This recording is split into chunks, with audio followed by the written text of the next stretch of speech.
شہر اور شہر والوں کے لیے ہمیشہ دلی محبتیں، دلی دعائیں اللہ اس شہر محبت شموگا کو ہمیشہ آباد رکھے، یہاں کے مسلمانوں کو ہمیشہ سرخروئی اور کامیابی عطا فرمائے۔ ہمارے یوسف بھائی بیٹھے تو بھدراوتی سے توڑ کے آ جاتے ہیں جب ہمارا نام سنتے ہیں، تو کتنے احباب ہیں ہمارے، ماشاءاللہ اللہ سب کو سلامت رکھے۔ اور سنی مسجد سیدنا امیر حمزہ ماشاءاللہ جہاں سے دین کا بہترین کام ہو رہا ہے، تو تھوڑی سی تکلیف تو دکھ رہی ہے، تو اس تکلیف کو کیا آسانی میں بدلنا یہ ہماری ذمہ داری ہے، بدلیں گے انشاءاللہ۔ ہاں یہ اہل شموگا ہیں، اگر تھوڑی سی توجہ کرتے ہیں تو انشاءاللہ نظام بہترین ہو جائے گا۔ تو تھوڑا سا ضرورت ہے، دیکھیے میری اپنی پرسنل آپ تمام حضرات سے گزارش ہے اور پورے شہر میں یہ میسج پہنچائیں کہ اس مسجد کے کام کو بہت آگے بڑھانے کی ضرورت ہے۔ دیکھیے مسجد صرف اس لیے نہیں کہ وہاں نماز ہو گئی 5 وقت کی، مسجد دین کا مرکز ہوتی ہے، مسجد سے دین کی تعلیم کو عام کیا جاتا ہے، اور الحمدللہ یہ کام اس مسجد سے بہترین انداز میں کیا جاتا ہے۔ تو نظام کو اور بہتر بنانے کی ضرورت ہے، اور میں نے دیکھا بھی یہاں کے ذمہ داران اپیلیں بھی لوگوں سے کر رہے ہیں، تو ضرورت ہے ہم جڑیں اور مسجد کے جو بھی تعمیری کام ہیں، انتظامی کام ہیں، ان تمام کاموں کو مکمل کریں۔ ماشاءاللہ دیکھیں ہمارے حاجی انور صاحب کے آگے تو شموگا کا ہمارا جو پلان بنتا ہے، تو انور صاحب ہمارے سارے انتظامات ایسے کر دیتے ہیں۔ تو آپ سب لوگوں کی محبتیں ہیں، اللہ تعالیٰ سب کو سلامت رکھے۔ اب آپ کی محبتیں اس لیے بار بار آ جانے پتا اتنی دور کون ایسے آتا ہے، یہ محبت کا رشتہ ہے، ایمان کا رشتہ ہے، ایمان کا رشتہ ہے، اللہ اس کے رسول کی محبت میں الحمدللہ یہ محبتیں ہیں، اللہ تعالیٰ اس کی جزا سب کو دونوں جہان میں عطا فرمائے۔ تو وقت بھی بہت زیادہ نہیں ہے، تو چند باتیں میں عرض کر دوں۔ تو خاص طریقے سے چونکہ 3 تاریخ کو کل ہی سیٹرڈے کو پروٹیسٹ ہونا ہے، وقت کے حوالے سے الحمدللہ پورے ہندوستان میں مسلمان اپنی بیداری کا ثبوت پیش کر رہے ہیں اور جگہ جگہ اپنی آواز کو بلند کر رہے ہیں۔ شہر شموگا کے لوگوں نے بھی پورے اتحاد کے ساتھ، اتفاق کے ساتھ، یکجہتی کے ساتھ اس بیڑے کو اٹھانے کا عزم کیا ہے۔ سن کے خوشی ہوئی اور ہمیں بھی دعوت ملی، حضرت آپ بھی آ جائیے، آپ کی آواز سے آواز ملانے ہم بھی 2500 کلومیٹر شموگا آ گئے۔ سبحان اللہ، اللہ تعالیٰ کامیابیاں عطا فرمائے اور ہماری وقت کی جائیدادوں کی حفاظت فرمائے۔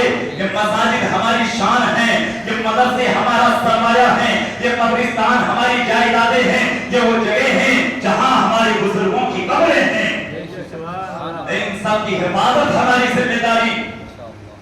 اعلیٰ حضرت امام عشق و محبت امام محمد رضا خان محدث بریلوی کتنی عظیم شان والے، انہوں نے مسائل پر بڑی عظیم کتاب فتاوی رضویہ لکھی۔ ان سے ایک سوال ہوا اعلیٰ حضرت امام عشق و محبت سے کہ اگر کسی وقف کی کسی جائیداد پر دوسرے لوگ قبضہ کریں تو مسلمانوں کو کیا کرنا چاہیے؟ آج اعلیٰ حضرت کے نعرے تو ہم خوب لگا لیتے ہیں، لگانا چاہیے، محبت کے نام پہ بڑے بڑے دعوے ہم کرتے ہیں، کرنا چاہیے، اچھی بات ہے، لیکن ان دعووں کے مطابق عمل بھی تو کر کے دکھانا چاہیے، عملی میدان میں بھی تو ہمیں نظر آنا چاہیے، عملی میدان میں بھی کر کے دکھانا چاہیے۔ وقت کا امام عشق و محبت فرماتے ہیں، وقت کی کسی جائیداد پر اگر غیر لوگ قبضہ کریں، مسلمانوں پہ لازم و ضروری ہے جتنا مال ہو سکے اس کے لیے خرچ کر دیں، اپنا وقت خرچ کر دیں، جہاں تک ہو سکے وقت کی جائیداد کی حفاظت کرنا مسلمانوں پہ لازم و ضروری ہے۔ اور یہاں جو قانون بنا، یہاں ایک جائیداد کا مسئلہ نہیں ہے، ایک جائیداد کا نہیں، پورے ہندوستان کی جتنی وقت کی جائیدادیں ہیں ان ساری جائیدادوں کا مسئلہ۔ مسلمانوں یہ بہت بڑا مسئلہ ہے، اور صرف زمین کا مسئلہ نہیں، یہ ہماری آستھا کا مسئلہ ہے، یہ ہماری شریعت کا مسئلہ ہے، یہ ہمارے مصطفیٰ کے دیے ہوئے نظام کا مسئلہ ہے، یہ مسئلہ ہندوستان کے سموِدھان اور ہندوستان کے قانون کا مسئلہ ہے۔ کہ اب تک جو وقفی جائیدادیں چل رہی تھی، کیا سموِدھان میں پروٹیکشن نہیں تھا، لیکن کچھ لوگوں کو مسلمان اچھی حالت میں پسند نہیں آتے، وہ چاہتے ہیں کہ مسلمانوں کو تکلیفیں دی جائیں، اور مسلمانوں کو تکلیف دینے والے صرف مسلمان کو تکلیف نہیں دیتے، یہ ہندوستان کی روح کو تکلیف دیتے ہیں۔ اس لیے کہ ہمارے ملک کا سنویدھان کہتا ہے یہاں کی حکومتوں کی ذمہ داری ہے اپنے وطن کے لوگوں کی حفاظت کرنا، ان کے مذہب کی حفاظت کرنا، ان کی زندگی اور تہذیب کی حفاظت کرنا۔ یہ ساری ذمہ داری کس کی؟ حکومتوں کی ذمہ داریاں۔ جو حکومت کو سنبھالیں گے وہ قسم کھائیں گے بھید بھاؤ، لیکن کیا کریں ایسے ایسے جھوٹے ہیں، قسمیں بھی کھاتے ہیں پھر بھید بھاؤ بھی کرتے ہیں۔ ایسے ایسے جھوٹے حکمران قسمیں بھی کھاتے ہیں، سنویدھان کی پارلیمنٹ کے اندر بھید بھاؤ نہیں کریں گے، کسی کے ساتھ غلط سلوک نہیں کریں گے، لیکن جھوٹے جب وہاں سے باہر نکلتے ہیں تو وہی نفرت والی زبان استعمال کرتے ہیں، مسلمانوں کے ساتھ غلط سلوک اختیار کرتے ہیں۔ اور وقت کا جو قانون بنا ہے، اس قانون میں نہ جانے کتنی زیادتیاں، کتنے ظلم ہیں۔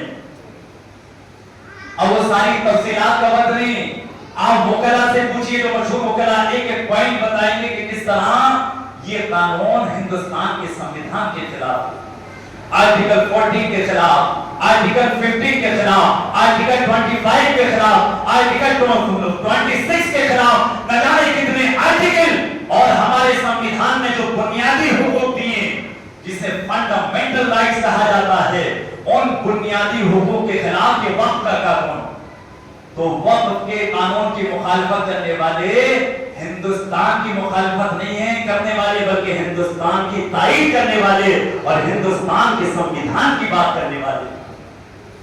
سنویدھان تو آزادی دیتا ہے، لیکن کچھ لوگ سنویدھان کی دی ہوئی آزادی کو بدلنا چاہتے ہیں، سنویدھان کے اندر تبدیلی پیدا کرنا چاہتے ہیں، سنویدھان کو بدلنا چاہتے ہیں۔ وہ جانتے ہیں جب تک سنویدھان محفوظ ہے ہندوستان کا ہر ایک شہری محفوظ ہے۔ لیکن انشاءاللہ ہمیں امید ہے صرف مسلمان نہیں، جو امن پسند دوسرے مذہب کے لوگ ہیں الحمدللہ وہ بھی اس مہم میں ہمارے ساتھ ہیں، اور ساتھ ہونا پڑے گا کہ ہندوستان کو بچانا ہے۔ نہ تیرا ہے نہ میرا ہے، یہ ہندوستان سب کا ہے، اور نہیں سمجھی گئی یہ بات تو نقصان سب کا ہے۔ اس لیے ہندوستان کو بنانا ہے تو ایکتا میں آنا پڑے گا، ہندوستان کو بچانا ہے تو یونٹی کے ساتھ کام کرنا پڑے گا۔ تو اس لیے میرے بھائیوں، اس وقت قانون کی سختی کے ساتھ ہم نے مخالفت کی ہے، اب تک آج ہی مخالفت کر رہے ہیں، اور انشاءاللہ اس قانون کو کبھی ہم تسلیم نہیں کر سکتے، اس لیے کہ قانون سنویدھان کے خلاف ہے، ہماری شریعت کے خلاف ہے، ہمارے دینی نظام کے خلاف ہے۔ اس کی آڑ میں حکومت وقت کی جائیدادوں کو ہڑپ کرنا چاہتی ہے، اس لیے خاموش رہنے کا وقت نہیں ہے، اپنی آواز کو بلند کرنے کا وقت ہے۔ کچھ نہ کہنے سے بھی چھن جاتا ہے اعجاز سخن، کچھ نہ کہنے سے بھی چھن جاتا ہے اعجاز سخن، اور ظلم سہنے سے بھی ظالم کی مدد ہوتی ہے۔ اس لیے ظلم سہنے کی عادت مت بنائیے، ظلم کے خلاف آواز بلند کیجیے۔ ہم حسین اعظم کے ماننے والے، اس حسین پاک کے ماننے والے جنہوں نے کربلا کے میدان میں حق کی خاطر اپنی جان اور اپنا پورا خاندان پیش کر دیا، لیکن کبھی باطل سے سمجھوتا نہیں کیا۔ ہم وہ حسینی ہیں، اس لیے ایک شاعر کہتا ہے جب بھی ضمیر و ضبط کا سودا ہو دوستو، جب بھی ضمیر و ضبط کا سودا ہو دوستو، قائم رہو حسین کے انکار کی طرح۔ حسین نے ایک بار انکار کر دیا تو دنیا کی کوئی طاقت حسین کو جھکا نہیں سکی۔ حسین یہی کہہ رہے تھے مر جائیں گے مٹ جائیں گے دوست، مگر ہم سر ظلم کی چوکھٹ پہ کبھی خم نہ کریں گے۔ اس لیے حق کی آواز کو بلند کرتے رہنا ہے، حق کے پرچم کو ہمیشہ بلند رکھنا ہے۔ ایک شاعر کہتا ہے اصولوں پر جہاں آنچ آئے ٹکرانا ضروری ہے، جو زندہ ہو تو پھر زندہ نظر آنا، تو زندہ ہے کہ نہیں؟ اس لیے زندہ نظر آئیے اور سب ہاتھ اٹھا کے بتائیے اس وقت قانون کے خلاف متفق ہیں کہ نہیں؟ الحمدللہ الحمدللہ الحمدللہ، اس وقت قانون کے خلاف کلمی تھے آج اور انشاءاللہ اس کی مخالفت پر ڈٹ کے قائم رہتا ہے۔ بھارت کے کسانوں سے ہمیں سیکھنا چاہیے، کسانوں کے خلاف قانون لایا گیا، سارا کسان